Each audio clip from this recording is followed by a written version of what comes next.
Good evening and welcome to the show, everybody. I'm Clinton Geoffrey along with Adam Ross, and as usual, we're here for our weekly one-hour hangout session on Tuesday nights where we sit around and talk racing. We've got some good guests coming on the show, two of the young, hottest talents out there right now for both the dirt and pavement side, so we're excited about that. How you doing tonight, Adam? I've been irritable, Clint, for a week or two now, so this is going to be good. When I start off in a bad mood, we usually have some good shows. You took a long pause there to answer, and I thought, oh man, you were just complaining about how slow your computer is. I'm thinking, is it going to be one of those shows? Is he that far of a delay behind that we're going to have to play it out like that? But no, I mean, let's talk about our neck of the woods, Adam. We've got some great topics coming up. So if you have anything you want us to ask these up-and-coming drivers, and we can call them up-and-coming drivers, but they're already there, and they're doing very well. But you and I have watched both of these kids grow up, both Dylan and Treyton. Both kind of came out gangbusters, early success, right out of the box, set the bar high.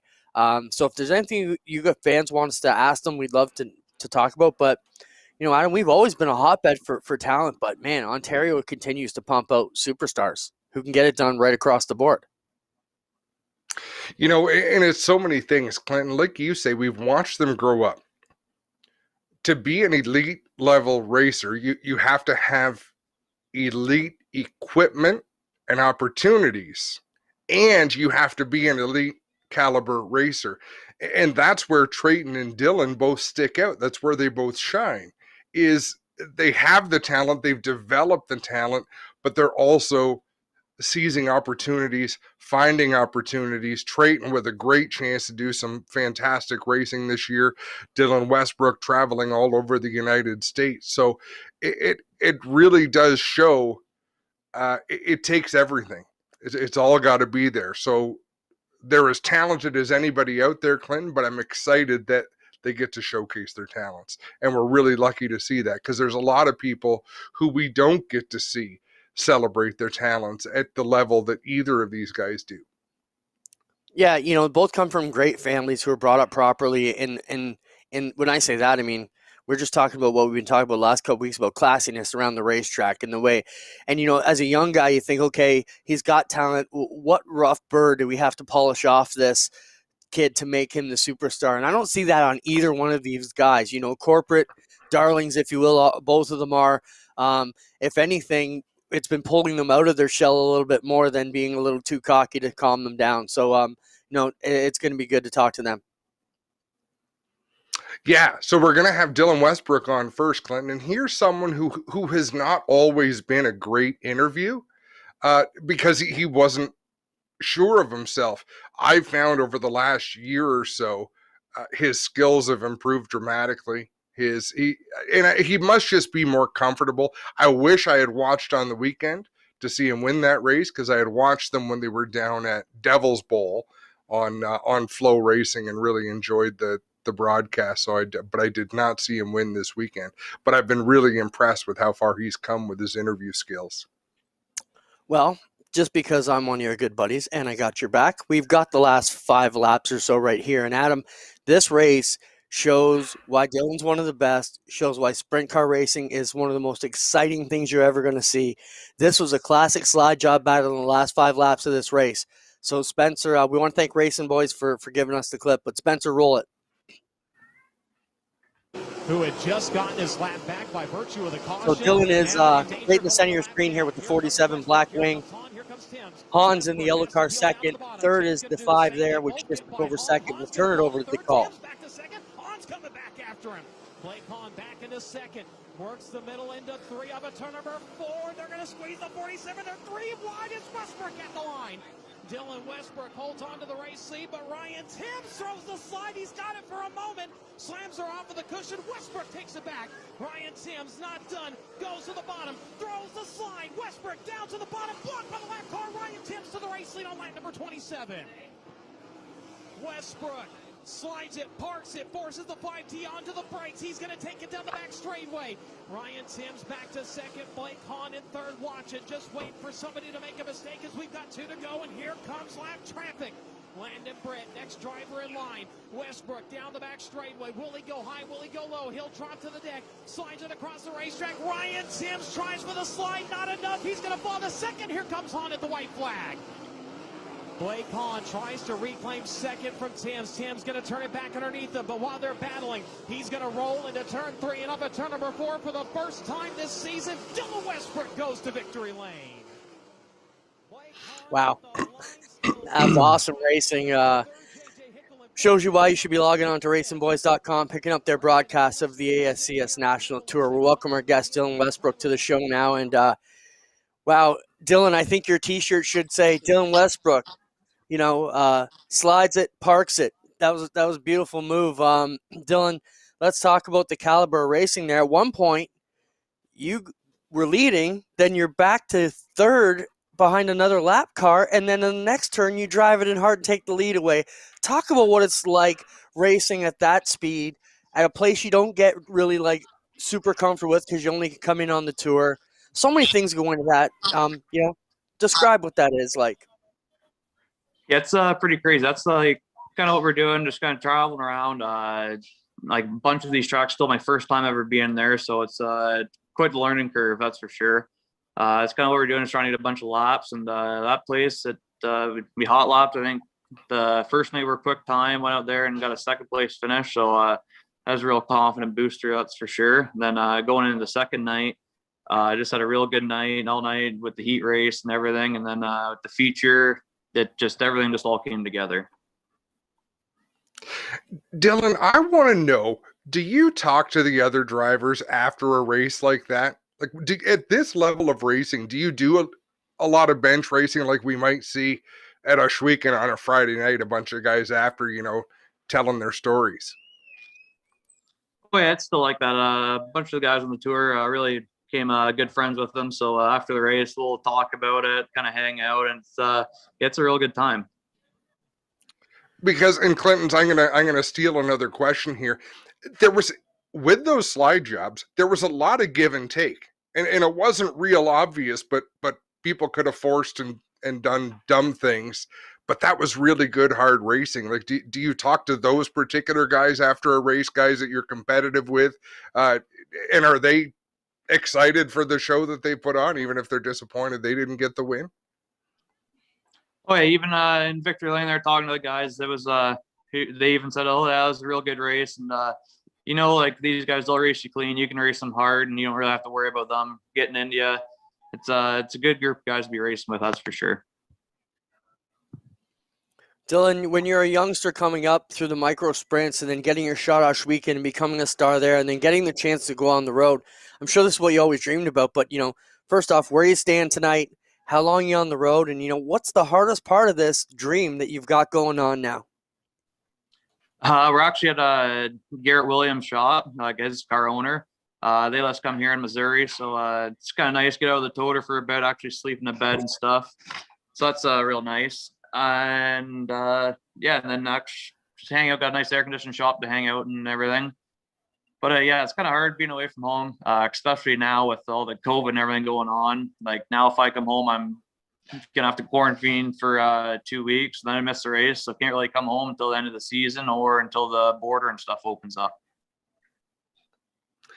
So being stuck down there, it sounds to some people like it might be a dream situation, Dylan, but bring it down to a human perspective. You're still a really young man, and I would imagine you miss home, you miss family, you miss friends. How hard is that?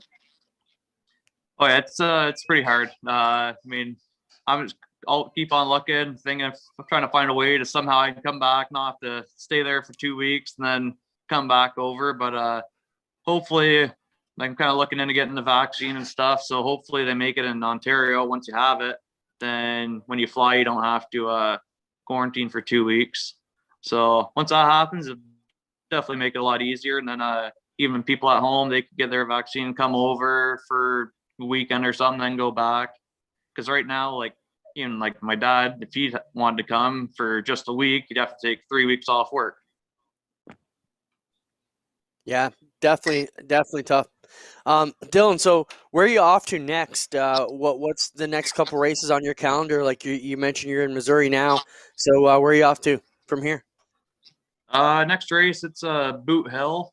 Never been there before. It's another new track, and been watching some videos. Looks pretty cool. I know some people were saying the weather was looking a little iffy, but I think we'll leave here around Friday. Probably drive about halfway, make sure the weather's still good, and then continue on there Saturday. Do you have any options, Dylan, if the weather does turn bad? Is there a plan B for this weekend? I haven't really looked yet, but I mean, even like the other night when we got rained out at when would have that been? Like not last weekend, but the weekend before. That's kind of what we did. Like, well, we're rained out, so kept on looking around. Finally found a place to race. That's kind of we're already down here. Figured might as well race instead of sitting around. So every chance we get, we're trying to find a race. That's for sure. Dylan, so what's the goal for the next couple of seasons? Give us the short-term business plan for the career here. Where do you want to be in the next couple of seasons? Definitely want to win the point series at the ASCS. That's kind of my goal. Then just kind of for this season, just kind of get some more wins, get like familiar with all these tracks and everything, and just improve all around. Now, Matthew Hill wants to know why Senior wasn't in victory lane. He wants to know if he hit something with the toter home. No, not this time. Dylan, not being around this season, you're the one guy who's actually getting out to race. As you move down through there, what track's been the toughest for you so far? Probably over like not just this year, but it's kind of over all the ones I've been to. It's probably Knoxville. It's a lot different than any other track, that's for sure. I mean, kind of all the other ones I kind of adjusted to fairly well, but Knoxville, it's going to take me a bit longer. I know a bunch of people I talk to, they kind of say the same thing. It's definitely not an easy track to get used to, that's for sure. What's the difference, Dylan? Can you explain to a couple of old guys who don't like we don't know the sensation? What's the difference at Knoxville from other places? You're just carrying so much speed, and then there's not much banking either to kind of hold you there on the track. Then you definitely either got to be on the top or the bottom. If you go in the middle, you're getting freight trained by all the cars, that's for sure. On the top, it's real fine line. You don't want to get too high, get up in the cushion, get tight. And then on the bottom, you almost like Chili Bowl, almost want your left front right on the berm. And yeah, it's just not sure what it is that I got to get better at there, but definitely got to find something still.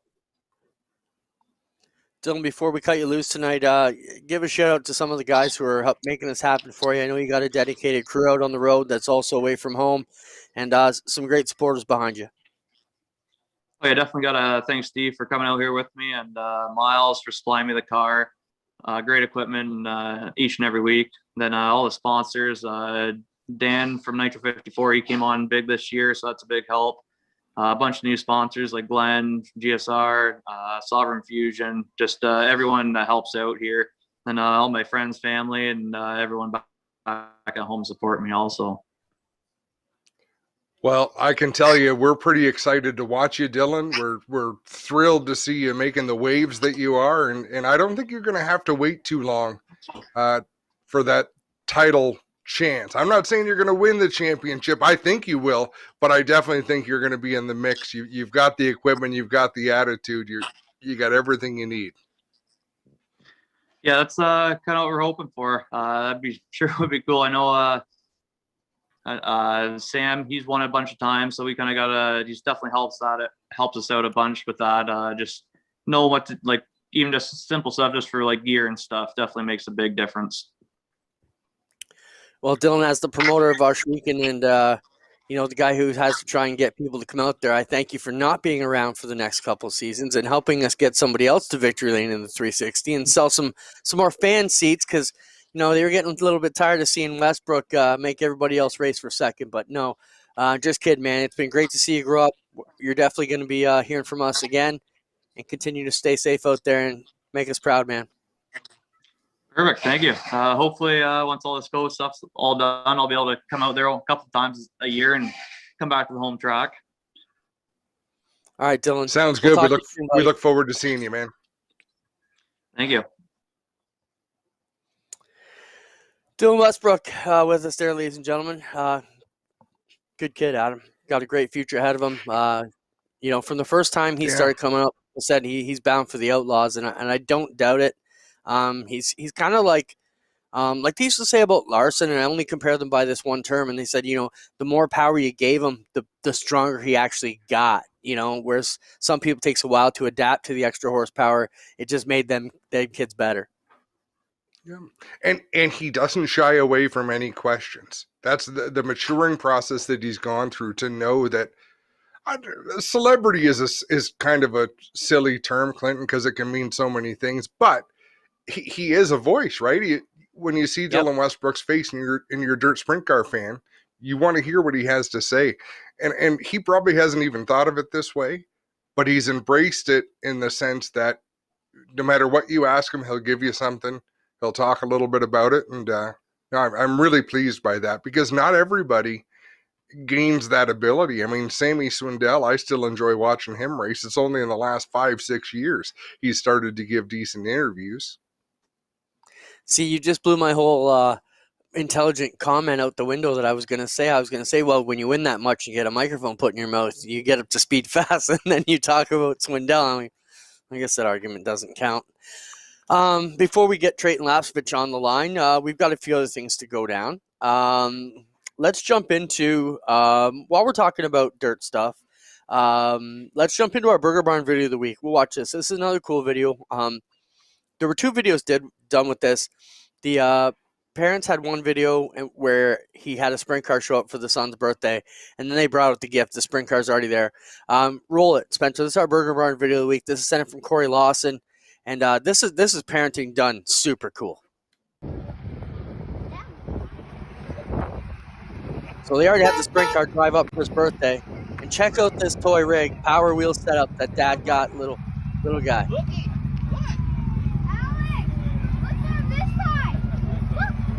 Yeah, I did it. Look on this side. There's someone out there. Because it got done this morning.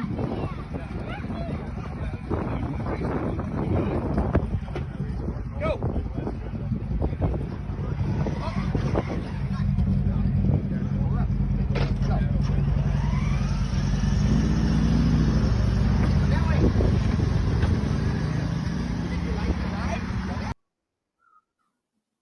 That's cool. How would you like to have that? That's pretty awesome. Like that. I'm damn near 50, and I want that. I'll ride up and down my street on that every day and play with it. I don't care. But just cool when parents, get the kids in and just lock them in hardcore like that with a super headlock into the sport. It's super cool. So if you got any videos like that, we'd love to see them. Send them along. While we're talking about that, Mike Cura, I assume it, says, hey, Clint, how about a track update? I see a wall missing. Yeah, we started the backstretch wall at Arshweekend. We're still a ways out before we can do anything. That brings us to a bit of our topic here. Ontario government has said shutting down everything for the next 28 days as of last weekend. That put Merrittville's first race. I don't think anybody else, Adam, had anything scheduled around our neck of the woods just yet. In the States, they got stuff open going practice. On. Yeah, Can-Am open kicks practice off. for Flamborough. Okay, yep. And I'm sure a couple other tracks were probably going to be doing some practice stuff. Mare was scheduled to start practicing this weekend. Don has had to put up the release that Maryville sent out, Spencer. This is a release that we're going to see quite a bit if you haven't seen it already. Basically just explaining that the Ontario government has shut things down for the next month. Here it is, Merrittville Speedway. This came out last weekend. Unfortunately, due to the recent government shutdowns today, Merrittville Speedway will be unable to hold their test and tune event scheduled for April 10th. All remaining regular events for the month of April have been canceled as well. We'll provide an update later in the month when more information is available. So that's basically just going on to say, nobody really knows what's going to happen beyond the end of April. Hopefully by the third week in April, the government starts to give a bit of direction as to what's going to happen with racing. You and I both get asked this every day, Adam. I mean, I can give you my opinion on what I think is going to happen, but I don't want anybody to sell tickets or hang their hat on that. I think we're going to be similar to last year in a lot of capacity. Just the way we don't see a lot of things swaying with the government or the numbers right now in the right direction. Unfortunately, we are hearing that rumors about it being based on the color code you're in. So we touched upon this a little bit last week. So if you're in red, no fans. If you're in orange, maybe 100 fans like we had last year. If you're in yellow, 20 or 30% of fans, and then green would be 50%, I believe. And, but they haven't officially come out and said that. If they do, that would be great. But then you still have to get to those colors. So, and the other thing, because when you and I talked about this, Adam, I had the map of Ontario in front of me, and there's different colors all over the place. All of our G4 scheduled tracks that we're supposed to go to for our team that we're looking at our summer calendar, we'll talk about that later on in the show, is, we were in every color. It looked like the rainbow. So, yeah, depending on where you're at. You're going to get sick of me, Clinton. You're probably going to get mad at me as time goes on, because I believe I'm going to be a pretty big advocate for people getting needles. I'm going to be pushing on vaccinations when the time comes, when it opens up, because in my vision, in my view, I've got so many opinions on the matter, but that's what gets us to the racetrack. Well, I don't even know where to touch that, buddy. I've been thinking that you and I should have our own racing political show, because we are in two polar opposites of where we all are. You know what I mean? I don't want to dig too much into politics, but I could go off on it big time on where I feel we are. Sadly, I'll give it to you quick. You may be right. Sadly, also. Oh, and I don't think it's the right path for humans. But it is what it is. We'll talk about it later. And hey, I may be forced to do it. I'm not in love with it. But let's I'll tell you why the conversation. But go for it. Where the conversation has come up in our family, Clinton, and to go back in COVID time, we still have thousands of dollars with Norwegian Cruise Lines. We had a family cruise booked for March that we had to cancel for credit, no money back. So we've got that money sitting there. And we're a family. Like, I don't make many secrets about it, Clinton. All of the announcing work that I do every summer, I save as much as I can and put it towards a nice holiday. Like, it's so nice for us to take a vacation together as a family. And I couldn't do it. I mean, doing all the races, doing all the announcing, you save all your quarters into a jar. For us to be able to go away on a sunny vacation, if getting that vaccination is going to help with that, I'll do it for the greater good, like without being on one side or the other, because I know you and I politically are different that way, but I'm not grandstanding. I do believe we should get it, but I believe for my family, for our sanity, for our mental health, for our well-being, I want to see my family in the States, right? My mom's twin sister, it's almost a year. We're within a month now of the passing of my dad. And then my mom, we haven't been able to go to New York to see her family. I'm with you, bud. Get me across that border. Sorry about that. A lot of politics. No, I think you're probably 100% right how it's going to have to be, and, those of us who don't want it probably are going to have to get it if we want to consume life the way we want. I just don't feel it's the right way they've gone about it, but that's a whole other thing. I don't want to dig in that, but my brother said to me today, my dad's 70 now, survivor of cancer 2 years ago. Mike said to me on the phone today, do you think we're ever going to get to see our dad again? And that was not being even smart ass. And it's a truthful thing. You know what I mean? Like, at what point do we get to go back to Nova Scotia and see dad and all that? And then that's another thing. So, it's a tough deal for sure. Do I feel good that for you, Fran? Do I feel that that we should have to show proof of vaccination passports and all that? I think that's a very slippery slope for the government to be taking us down. But we can talk about that. I think that should be fun, Adam. Maybe you and I should do that one day. Let's pull over and just do like a Thursday night.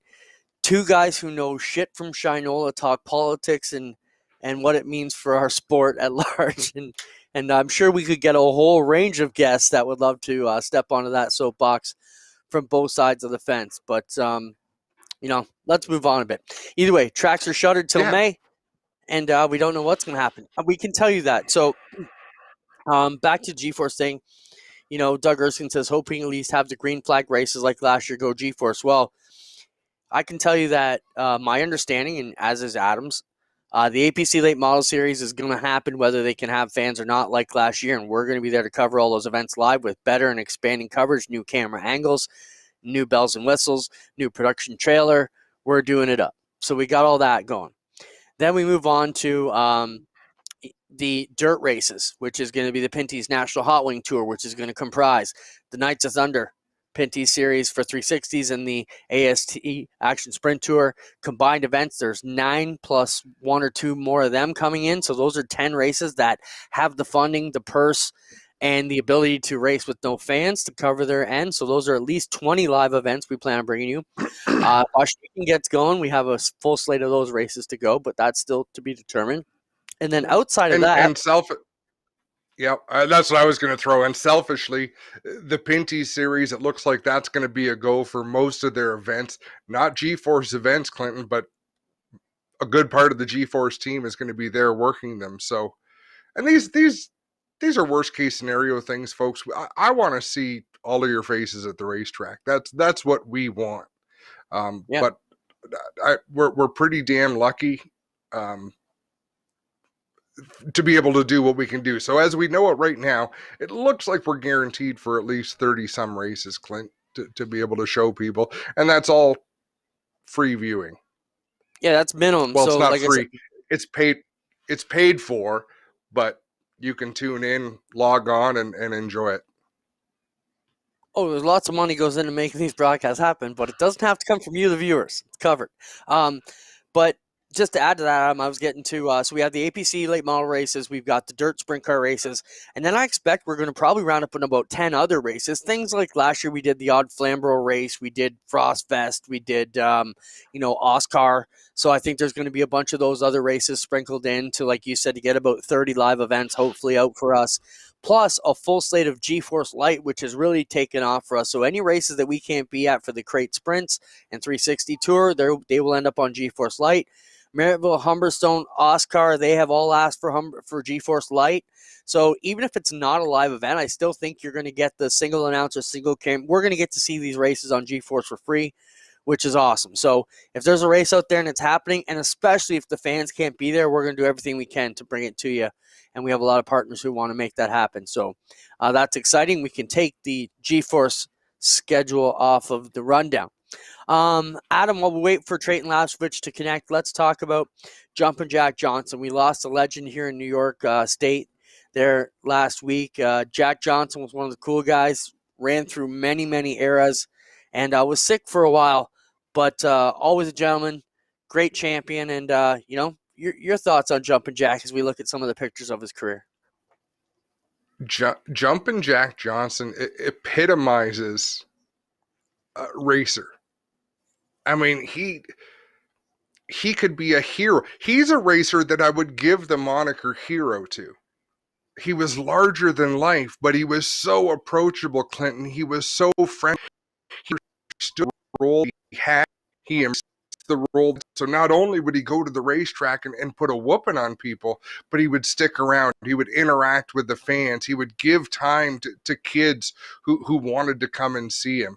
I mean, he was such a gentleman, but beyond that, he was cooler than anyone I can even imagine. I tell a story to my friends and family about going to Dirt Week, and it was the last year he won one of the triples on the Friday in the sunshine.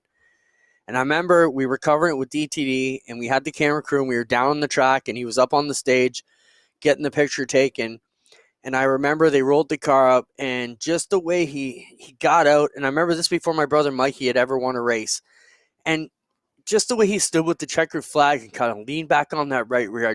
I remember looking at Mike, and I go, when your time comes, that's how you do it. Like, it wasn't cheesy. It wasn't over the top. It was just like Arthur Fonzarelli cool. Like, he just slid back on that tire and held the, kind of put his arm over the side of the car. And I was like, man, that guy at 65 is smooth as hell, and you earn it. You earn that pose, right? Like you know how to do it from all the winning, but you've earned your spot there. And he didn't look pompous doing it. He looked just cool. Can I read a post that Barefoot Bob McCready wrote on Facebook? Yeah, for sure. This like it was emotional for me to look at. He said, "What is there to say? I sure don't know. I lost my mom and father a few years ago. Never knew life could have so much pain. A few years later, lost my best friend, and that same blackness came back again. Why does life have to be so cruel? I wish there was something I could say or do to help you through this madness, Ronnie. All I can do is shed tears along with you. There will be thousands and thousands of fans feeling the same as I am. He was my hero, and I loved him right to the end." Foot. Yeah, I mean, he's talking to Ronnie Johnson. You and I talked about his son, Ronnie, another guy who was just classy. I mean, I remember when we were young announcers up there at Dirt Week, and nobody knew who we were, a couple guys from Canada, but Ronnie always made time for us. I respect them guys for sure. Send our thoughts out to the family. And, he was the first New Yorker to win Super Dirt Week after about, I think it was 12 or so years of them having that race, at 10 at least, and finally got it done. The first New Yorker to pull it off, and that was a big thing. Fonda's known as the Track of Champions. Well, he's a good reason they called it the Track of Champions. Lots of good things. Definitely going to be missed. Yeah, classy. That gave me goosebumps reading it, Clinton, just because it's when someone who's not really a writer, and Barefoot Bob, his presence at the races was not that of an emotional fella or even a empathetic fella. Like, Bob looked gruff and serious and grumpy, and he was one of the best to ever live. So to hear him say Jack Johnson is a hero to him, it's just amazing. It's as many things on social media that make me cringe and wish I hadn't seen it. Once in a while you stumble upon something that you just think, man, that's a real tribute. That means something. Before we bring Treyton on, my Bob McCready story, because we're talking about Bob, I got called by MAV TV to do one race with the Donnellys about 5 years ago, one of the very last races at Rolling Wheels, and they had an off-road event. And anyways, Bob McCready was the color commentary, and it was Shane Andrews in the booth, and they actually had Doug Logan back. So it was Doug Logan, Wow. Shane Andrews, Bob McCready, and I'm down on the pit road, and Mark Kenyon was the other pit road reporter. So I'm with like guys we grew up watching, the legendary team. And we got wireless headphones on, and it was a rain delay. So Bob McCready has his headset on like this, and we can hear every word he's saying. And for about 2 hours, he smoked cigarettes and told stories about Brett Hearn and all kinds of stuff. And I remember passing the headset off to the guy beside me. You got to hear this. It was unbelievable just to hear these legends go at it for a while in the rain. But anyways, let's move on. Move on to our next generation of superstars. Anything you want to say before we bring in Treyton? I was going to say, I don't think he'd have the same shining testimonial of Brett Hearn that he had for Jack Johnson. If you've read his book, he's not a Brett Hearn guy. That's why it was funny, and that's a story for another day. Pick the book if you want.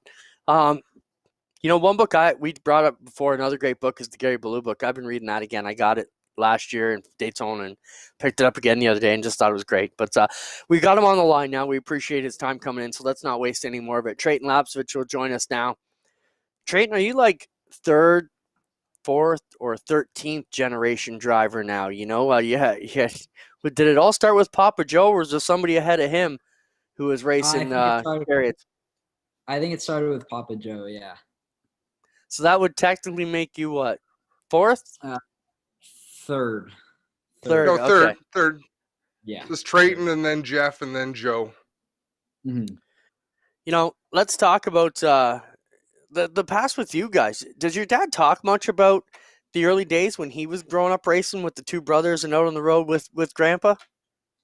He does a little, yeah. Sometimes we go through like the photo books that my grandmother has, and there'll be some stories that he's got with each photo. But yeah, he's told us a lot of interesting stories about him growing up at the racetrack with my father, and then also racing with his brothers as well. So it's all really cool, and it's interesting to hear how how racing has changed since when he was involved in it in his early years, and then how it is now. Yeah, I mean, so much changes, but so much stays the same too, Treyton. Did you have much chance? Do you remember watching your dad race? Because I know, and the reason I asked that, for Caden, your dad was a big role model to him and watching him race. But I turn and think Caden's quite a bit older than you are. You would have been pretty young when Jeff was still competing, and I don't think you would have seen him win a race. I don't quite remember when he was winning, because his most successful years were 2003 and 2004, I think, and I would have just been born in 2004. And I think I was just a baby when he was winning in 2004 there. I would have been born after, or born before. So I would have been really young. I don't really remember any of that. I do remember like the later years of his career, obviously, but nothing really early in like the CASCAR days. Treyton, let's just be clear. We had one of our viewers ask, Fran's asking, what's the relationship to Nick Lapsovich? So Fran's an old dirt guy. Nick would have been your Papa Joe's brother, right? So yeah. Nick and Joe Sr. were brothers, so it would have been like Treyton's grandfather's brother, if that makes any sense. So, Treyton, big news last week. You know, you came out with some new supporters coming on the scene. It's always good when we can fire up some new money, if I can. You be a bit punny there, and we get quick jumping on board with you. You know, Frank and those guys worked with Steckley last year to put you in a car. And tell us how this whole deal came together and where it sits now. Yeah, you know, it was really good. We've had RGC for a couple of years now, supporting our Pro Late Model program, and then obviously, as you said, getting involved with Quick last year and funding that one race at Sunset, filling in for Alex Tagliani, and then this year it just kind of came together. It worked perfect with them wanting to come together as co-primary sponsors, and we were able to put a ride together with 22 Racing. So. Really good equipment, really good sponsors to have along with me. Very appreciative for all the support, and just really can't wait to get started. What are you going to win first, Treyton? A Pinty's race or an APC race? Yeah, that's kind of been going for the APC one for a while, and we're not going to give up this year with the Pinty's coming along too. So we're going to stay pretty involved in both cars, both the NASCAR and the APC car. So definitely gunning for that first APC win. Treyton, let's talk about that. So this year they kind of mended the schedules a bit for you guys. Unlike last year where there seemed to be a lot of stepping on toes, this could play into your hand because on a lot of weekends, or at least a couple weekends, you're going to be the same track, maybe on the same day, or at least the same weekend. So, you know, do you think that's going to benefit you to get more track time, or, you know, what's relatable, I guess, is the real question between the Pinty's and the APC cars?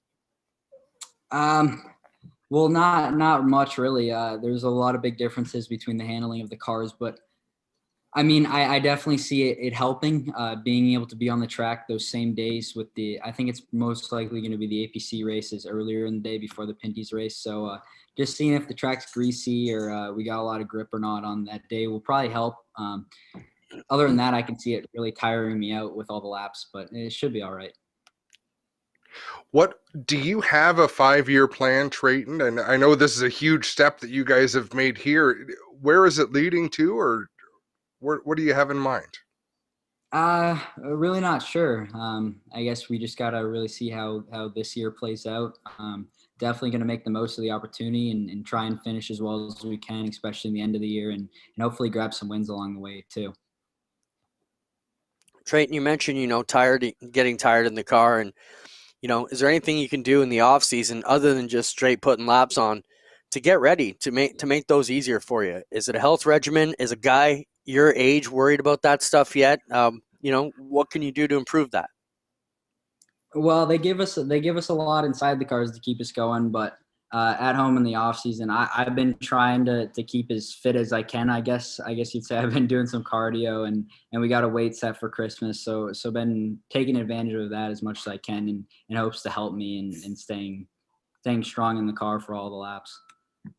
Do you need us to call your dad, Treyton? I've seen or heard about the courses that you are taking in school. I seem to have heard physics and was it calculus, and these are not race car driver courses. I mean, they're kind of being pretty hard on you considering what they expect you to do in a race car and with the stamina that you're going to need. But talk about the schooling. It's not only is it important to you, but you're really smart. I take the school pretty seriously. I'm pretty much taking all the sciences. I'm taking my second grade 12 math at the moment, and I'm only in grade 11. So, but I really like math a lot. So I've tried to get as far ahead in that as I could. And I've also been taking classes in the summer as well. And hopefully at this point I can probably graduate a semester early in high school. So just really taking advantage of what I can. And I still have no idea what I want to do in the future, but I'm just trying to keep all the doors open. No idea at all. That's a tough deal when you're that, because, you know, it's funny. I try to tell my kids who are getting in high school, like, if you know what you want to do, you can govern all your courses. So you're just taking all the courses and covering all the bases. Not a bad way to go. You know, let's talk about following your family footsteps, not only following your dad's career and your uncle's careers over the years, but then you've got, you know, your grandfather. You got a lot to lead up to, but the biggest thing is probably your brother, Caden. You know, he came out at a young age, was the youngest NASCAR champion ever. You got to feel the comparisons. If you hadn't already, well, here's your first of the year of many, especially every time we get on the air talking about it. You know, how's the relationship with you and Caden? Is he telling you, back off, you better not knock off my record, or is he cheering you on to go get it done, kid, and keep the family name? Yeah, he's definitely cheering me on. Me and Caden have always been really competitive, and unfortunately, I can't break some of his records. I already have broken a few of them with the weekly stuff, but I can't break these ones for the most part. But no, I have a lot of information, or a lot of knowledge to rely on, really, with Caden, my dad. You know, we're also big involved with Scott and Mark. Just so many guys that I'm able to rely on when it comes to both the road course racing and the oval racing as well, and tire conservation. But no, I'm sure Caden's going to help me as much as he can, and definitely give me as much feedback as I need. What are you most excited for this season, Treyton? For oval racing, I'm definitely the most excited for Chaudier. I've wanted to try it since I seen Caden in the Alex Bay battle there. Very racy track, and I just feel like it would fit my driving style pretty well. And I'm also very excited to try road course too. I got no prior road course experience at all, but my dad was always pretty good on road courses, and then Caden was really good for the short amount of time he had on road courses as well. Well, since we're going through it, and obviously me being the Ashwegan guy, what's your thoughts about the dirt?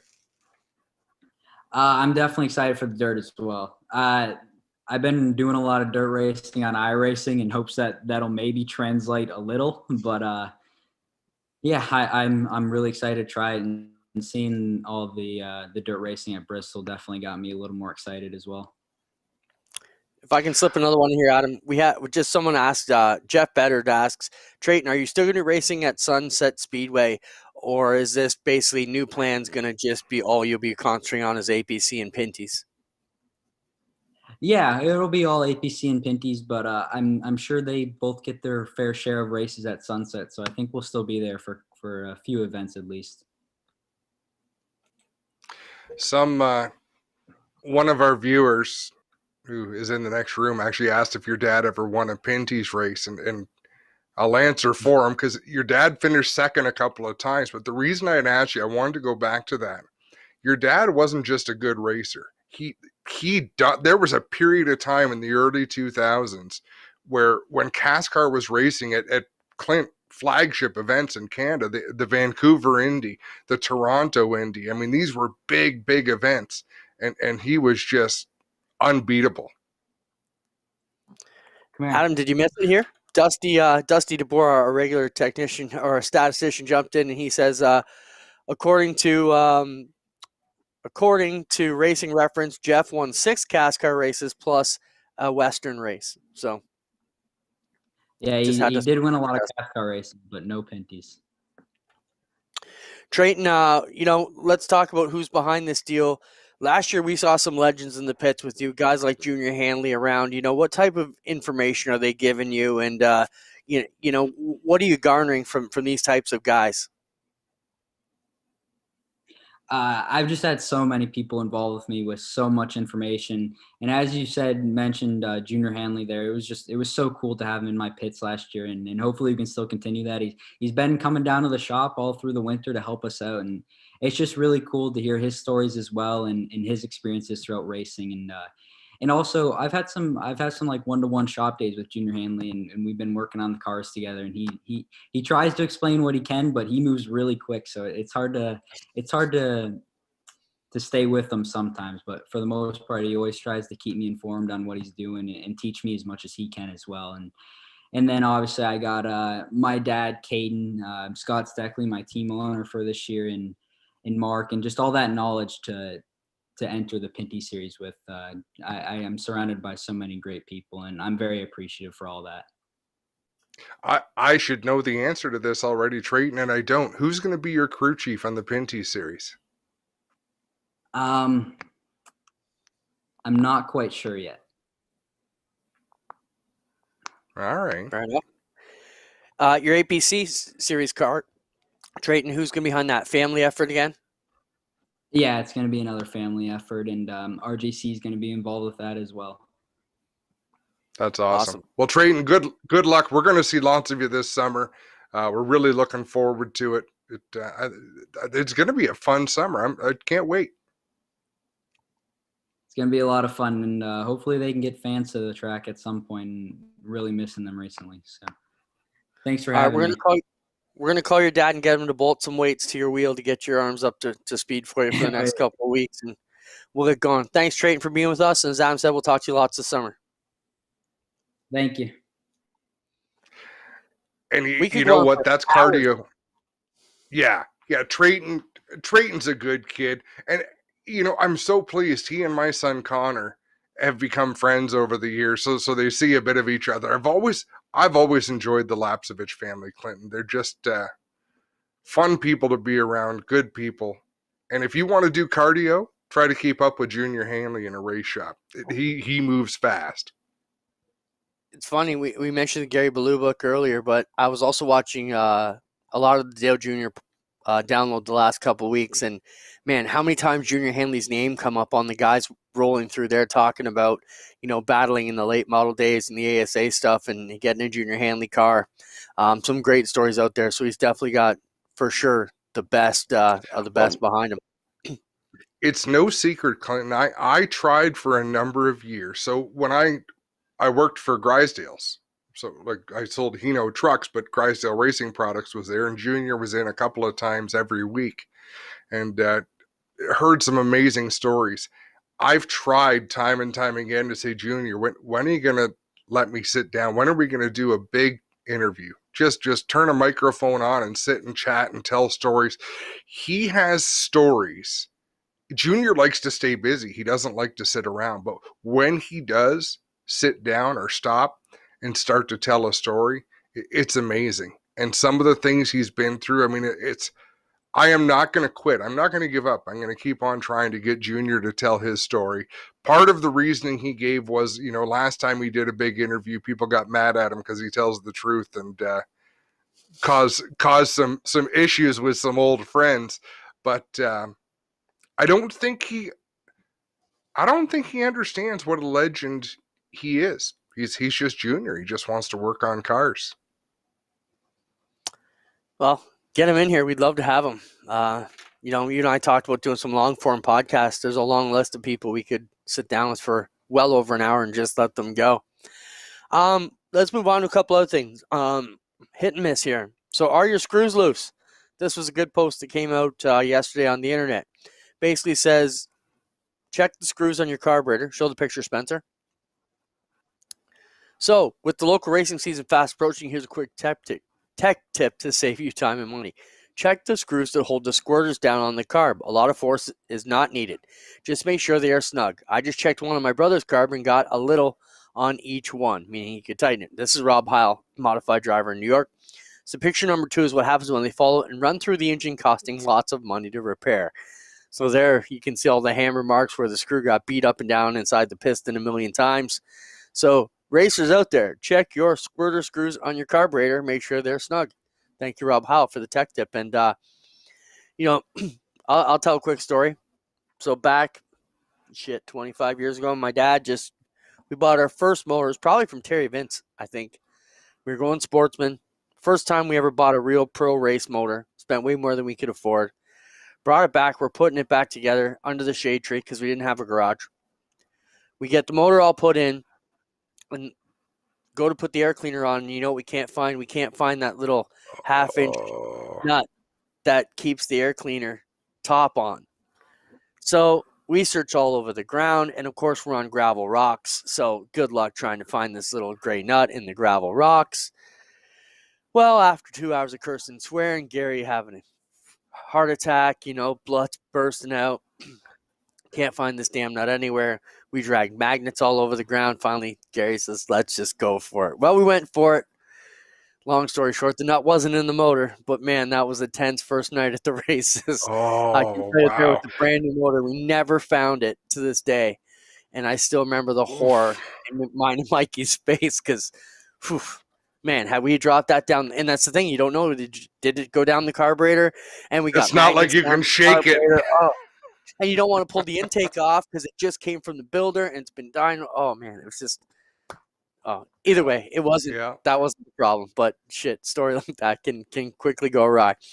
Couple other quick stories, Adam. Where do you want to go from here? We got about 5 minutes left. We can talk about NASCAR exploring rain tires, a future for North Wilkesboro ?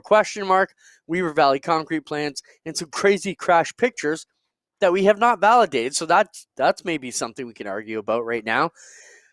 We have our production chat where we send stuff to the group for you and Spencer and I to accumulate stories throughout the week. And when people send us stuff, for example, the Dylan Westbrook video came from James Whitaker. I shared that to the group, and now we had it tonight.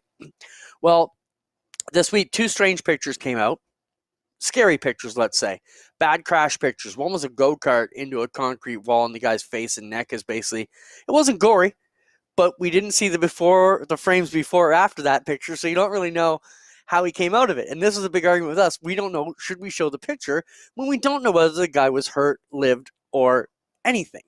So 2 pictures. That's the argument. Do we show them? Now, they were all over social media. So it's our responsibility to vet them like it is. You know what I mean? Are we going to show the pictures? That's what I want to know. Well, we kind of have to now, but that's the thought process that goes through it. I mean, it's not like we're profiting from showing the pictures, but man, oh man, you need to be wary. You need to understand where you race. And there's a lot of liability that falls on the speedway to give you as safe an environment as they can. But ultimately, you've got to go out and look around and see what you're getting into. And there's Spencer with the disclaimer. So we can show them, warning, the following images may not be suitable for all audiences. Can you also put that these are not official G-Force photos and we stole them from the internet and don't know where they came from, don't know if anybody lived or survived? Public domain. Spencer said I just did. All right, here we go. First pick. Let's see the mini stock picture. So this is a mini stock crash. I don't know where it is, but the driver is clearly out through that window mesh. So there's so many things wrong with this problem. Adam, you want to go first? No, you go ahead, Clint. Well, obviously problem with seat mounting or the belts and or both. Window net is not properly mounted or something along those lines. This should not be happening. The driver's half torso should not be hanging out the window as he's pirouetting through the air. And there's Spencer zooming in on it even more.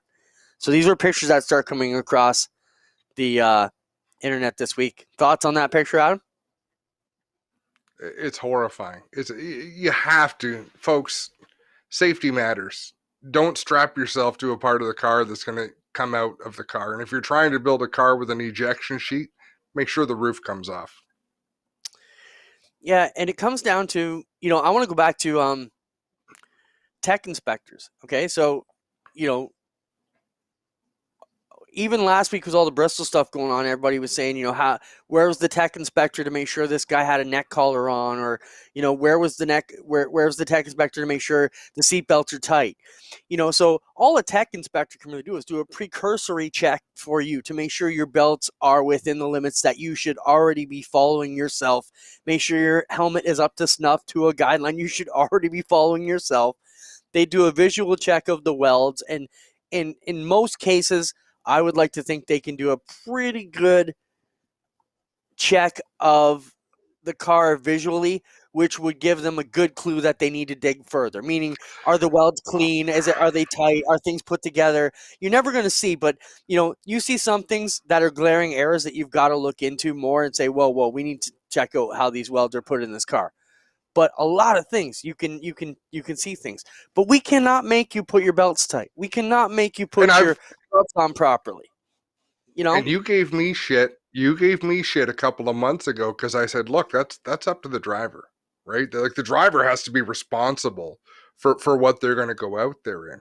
The challenge is that driver's going to be dead when the safety crew comes up to deal with him, and the trauma you're putting all of them through because you don't have the time to do shit right.